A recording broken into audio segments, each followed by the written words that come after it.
Hello दोस्तों, स्वागत आपका हमारे YouTube चैनल में। दोस्तों आज हम लेकर आए हैं क्लास 10th की सांख्यिकी चैप्टर से इम्पोर्टेंट क्वेश्चन जो हर साल पूछे जाते हैं ज्यादातर। जैसे ये क्वेश्चन आया है 2013 में, 14 में, 15 में, 16 में, 20, 22 और 23 में। ऐसे सवाल बहुत सारे हैं। पहला प्रश्न है, 1 से 9 तक की प्राकृतिक संख्याओं का माध्य होगा। 1 से 9 तक की प्राकृतिक संख्याओं का माध्य होगा। प्राकृतिक संख्या 1 से लेके अनंत तक की सभी संख्या क्या है? प्राकृतिक संख्या। ठीक है, तो 1 से 9 तक की प्राकृतिक संख्या, 1 से 9 तक की प्राकृतिक संख्या कौन कौन सी है?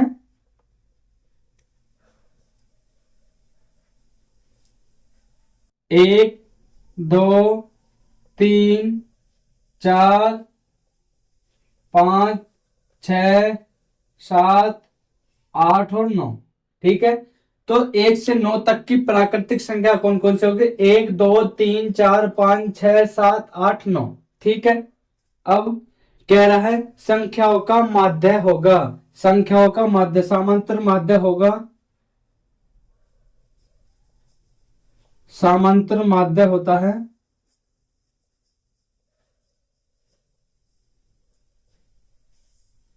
संख्याओं का योगफल।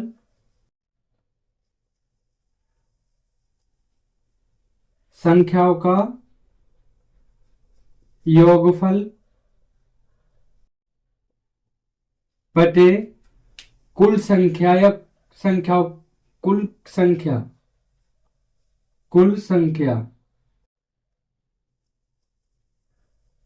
ठीक है, संख्याओं का योग यानी 1 + 2 + 3 + 4 + 5 + 6 + 7 + 8 + 9। ठीक है, संख्या कितनी है? 9। 9 संख्या, तो संख्याओं का योगफल, इनका योग करेंगे, इनका योगफल आ जाएगा 45 बटे 9। तो 9 पंजे 45। समांतर माध्य क्या आएगा? समांतर माध्य यानी माध्य क्या आएगा? 5। ठीक है,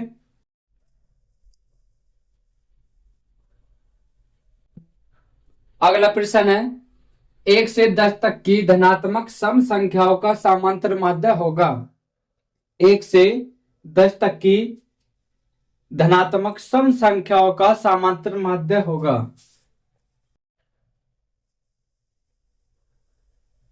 1 से 10 तक की धनात्मक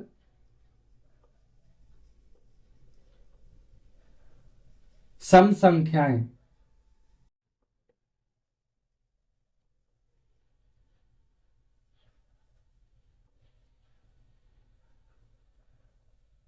कौन कौन सी हैं? 2, 4, 6, 8, 2, 4, 6, 8 और 10। ठीक है, 2, 4, 6, 8, 10। ठीक है, 1 से 10 तक की सम संख्या, क्योंकि 10 भी सम है तो 10 भी होगी। अब इनका क्या समांतर माध्य ज्ञात करना है।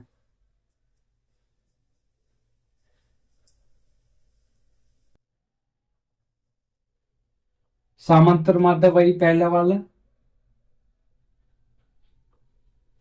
कुल संख्याओं का योग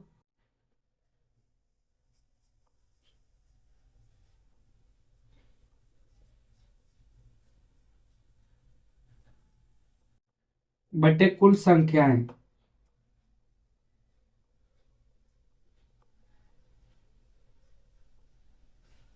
समांतर माध्य बराबर होता है कुल संख्याओं का योग बटे कुल संख्याएं। ठीक है, अब तो कुल संख्या कितनी है? कुल संख्याओं का योग 2 + के 4 + के 6 + के 8 + के 10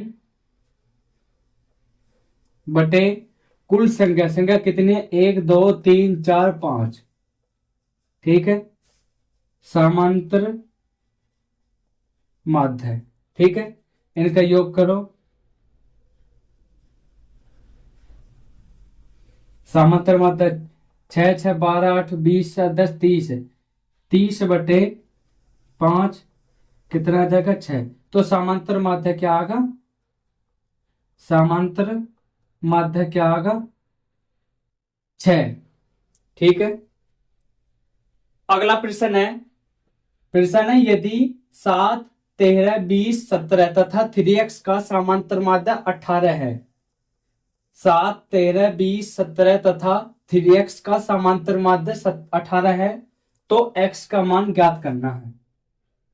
x का मान ज्ञात कैसे करेंगे, संख्या क्या दे रखी है 7 13 20 17 और तथा 3x, ठीक है, और समांतर माध्य क्या है 18। तो x बराबर पूछ रहा है, x बराबर क्या है, तो समांतर माध्य बराबर होता है, समांतर माध्य बराबर होता है कुल संख्याओं का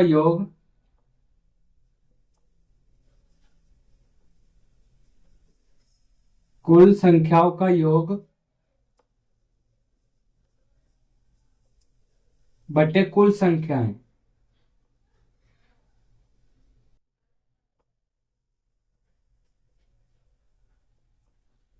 समांतर माध्य बराबर होता है कुल संख्याओं का योग बटे कुल संख्याएं, ठीक है।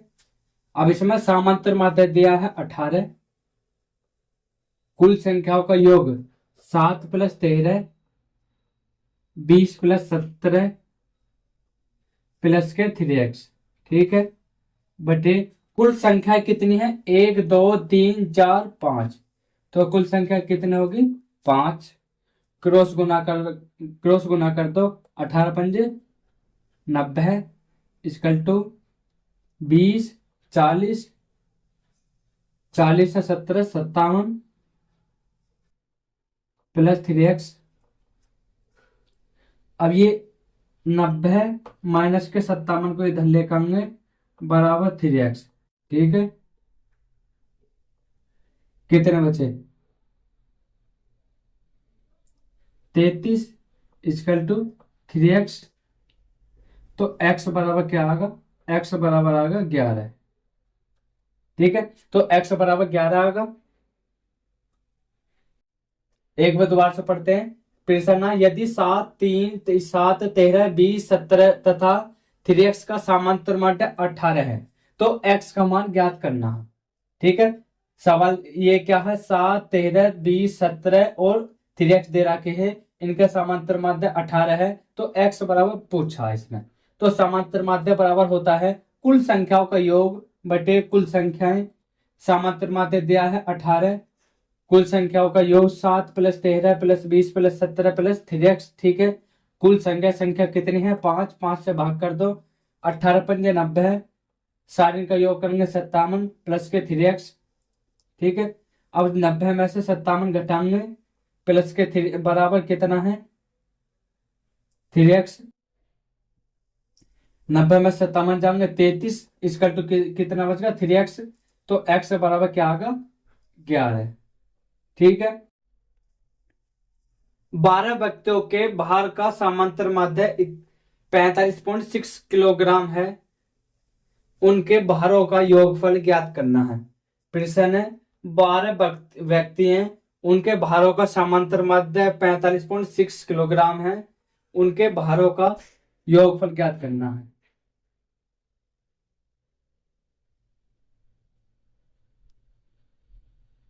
समांतर माध्य बराबर होता है भारों का योगफल बटे व्यक्तियों की संख्या, ठीक है। फॉर्मूला क्या बनेगा, समांतर माध्य इक्वल टू बनेगा भारों का योगफल बटे व्यक्तियों की संख्या, ठीक है। समांतर माध्य दे रखा है 45.6 किलोग्राम इक्वल टू भारों का योगफल ये ज्ञात करवा रहा, तो इसे ऐसे लिख दो, भारों का योगफल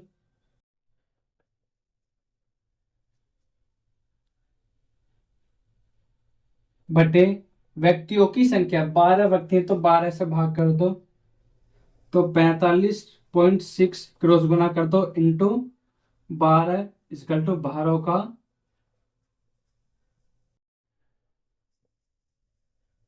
योगफल।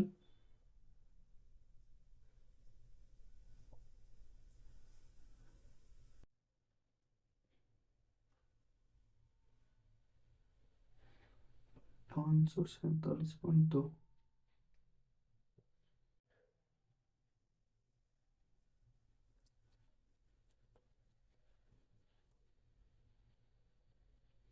कितना आगा?